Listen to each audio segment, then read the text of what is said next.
अस्सलामु अलैकुम वरहमतुल्लाहि वबरकातुहू।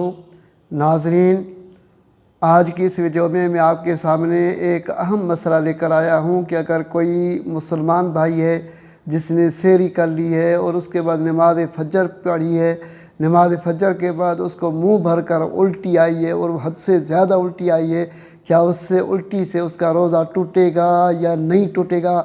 मैं इसके बारे में आपको वज़ाहत करने जा रहा हूँ कि नाज़रीन, अगर किसी भी मुसलमान को रोज़ा रखने के बाद, सहरी करने के बाद दिल सुस्त हो गया और के दिल मतली हो गया और नमाज फ़जर पढ़ने के बाद उसको उल्टी हद से ज़्यादा आ गई और मुंह भरकर उल्टी आई, तो उसके उल्टी करने से अगर पूरा दिन में उसको बार बार उल्टी आती रहे तो उससे रोज़ा नहीं टूटेगा। बाकी ये कि अगर वो ख़ुद ब खुद ही उल्टी कर रहा है, मुंह में हाथ डालकर, उंगली डालकर और हलक के अंदर जो उल्टी करना चाहता है, फिर वो उल्टी जब उसको मुंह भर कर आई फिर उसने उसको वापस निगल लिया और निगलने के बाद क्या होगा कि उसका रोज़ा टूट जाएगा। ख़ुद ब खुद उसको उल्टी नहीं करनी है। अगर ख़ुद ब खुद उल्टी आ जाए तो उससे रोज़ा नहीं टूटेगा। अगर ख़ुद उल्टी की कोशिश करे और उल्टी को बाहर निकालने के लिए उंगली मुंह में डाल दे और उसको निकाल दे बाहर, तो उससे रोज़ा जो है कि मकरूह होता है और रोज़ा टूट जाता है।